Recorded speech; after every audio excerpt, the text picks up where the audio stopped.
right. Welcome to Tough Teams again. I get to interview my friend Richard this time around. Why don't you start us off? Who are you? What do you do here at Tough? Where are you from? That kind of thing. Yeah, so I'm Richard. I'm a growth marketer at Tuff. I've been here since February 2021. I currently live in Chicago. I've been very fortunate to call many places home. I was born in Pittsburgh, lived in Charlotte, lived in Denver, lived in Nashville. I think the major advantage of that is I get to cherry pick all my favorite sports teams, which is always fun. Oh, I know you're a Steelers guy, so you didn't Yeah, cherry pick that. Steelers and Penguins, and I also root for the Pirates because if all my teams are good, then you're like, he's cherry picking a little bit too much, but such is life. Hey, that's fair. That's fair. Well, so you kind of mentioned it. You've been here since February. You just hit your 1 year.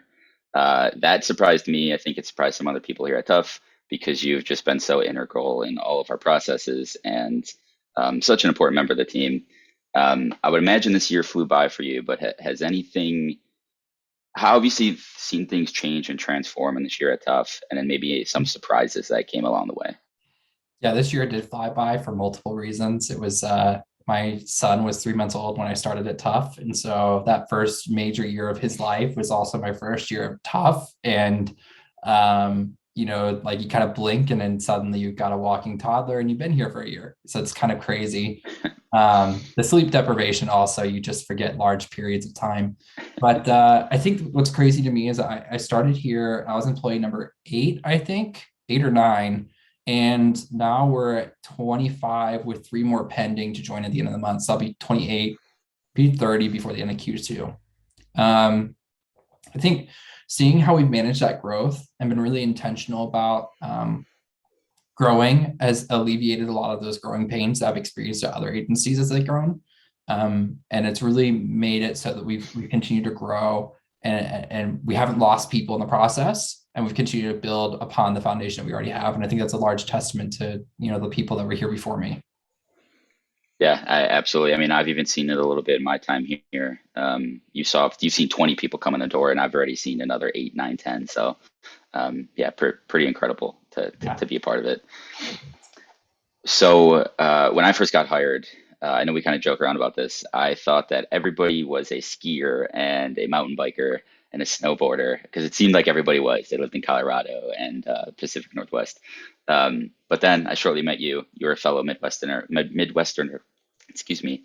Um, what is your favorite thing or the best thing about living in the Midwest, and what is the worst slash least favorite thing? Yeah, I think that everybody kind of loves to hate on the Midwest a little bit, but then also like Loki likes it. I think one of my favorite Chicagoisms is that everybody uh, eats in Chicago like they don't want to live here terribly long. And I think that's so true. There's a lot of good food. There's a lot of fun activities to do that aren't necessarily the healthiest. So while everyone else is mountain biking and rock climbing and snowboarding, skiing, and staying really active, I'm sitting here eating Italian beef sandwiches and deep dish pizza and clogging my arteries, which is pretty nice.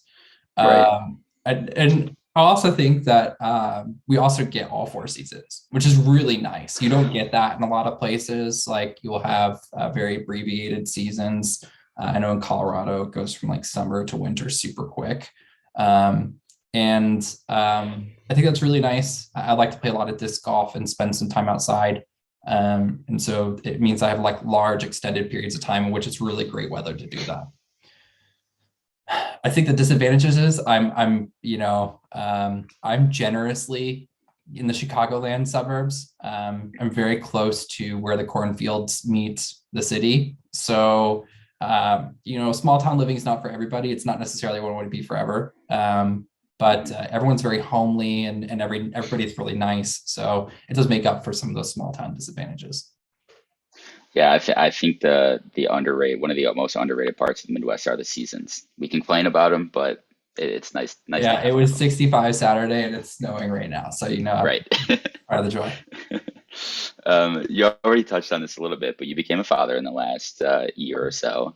Um, how has your perspective on life and work changed during that time? Um, and how do you kind of go about balancing work from home? I know Tough is fully remote, and you got a little guy running around while you're working. I think that's really nice. It was really important to me to find an organization that like made a detailed emphasis on that work-life balance. In previous roles, I was just working like crazy hours, long commutes, wasn't home as much as I'd like to be, wasn't there for my wife, wasn't there, as much as I'd like to be with my son. And so it really gave me an opportunity, like if she's having a bad day and like, oh man, there's a bad diaper change, I can go run downstairs and help real quick. Alternatively, we're also treated like adults. So if like I finished up everything I need to do and it's like 20 minutes prior to when I would like normally sign off, I just like send a quick message, hey guys, I'm done. If you need anything, to DM me, but I'm gonna go help my wife out with my son, or I'm gonna go sneak in a couple extra minutes of dad son time. And I think that's really nice, being treated like an adult and having those opportunities. Right. I feel like those extra minutes add up, and that's gotta be so nice in the long Yeah, run. and like not like losing 2 hours a day to commuting, and Right. Yeah. that's 10 hours a week. And you think that's 10 hours a week times 52 weeks a year. Holy crap, that's 520 hours a year. Yeah. It's hard to wrap your head That's a lot of around time. it. Yeah. Sitting in the car alone, it's tough for sure. Um, all right, we're almost done here, but I'd be remiss if I didn't talk about music. I know you and I share a lot for music, and this is one of my favorite questions to ask people who frequent concerts and music in general. So, what's the first concert that you ever went to? What is the best concert that you've ever been to? And then, what is the most recent one that you went to?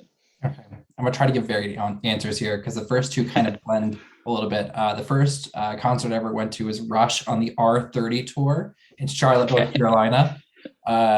Had really good seats with my dad. I think that's something I'll always remember.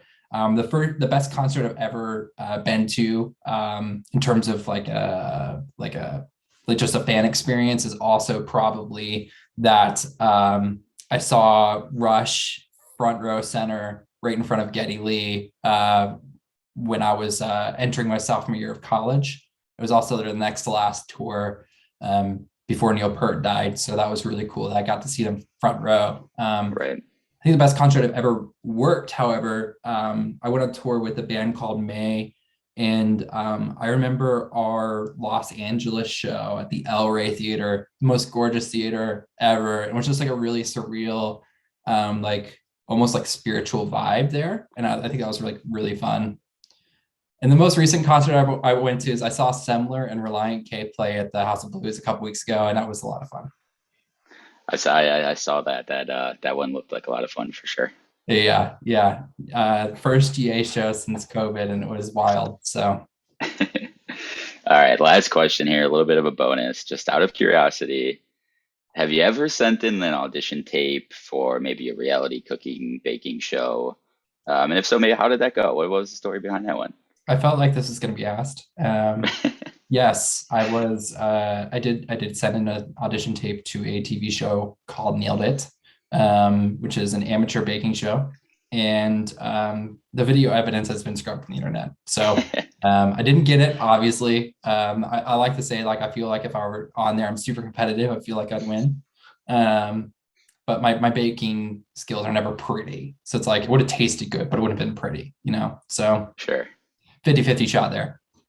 Well, I think we have our IT department working on finding that video as soon as possible. Good luck. Good luck. Maybe one day. All right, that's all I have for you, Richard. This has been it's been a pleasure. Thanks so much, Jesse. I appreciate it. Take care.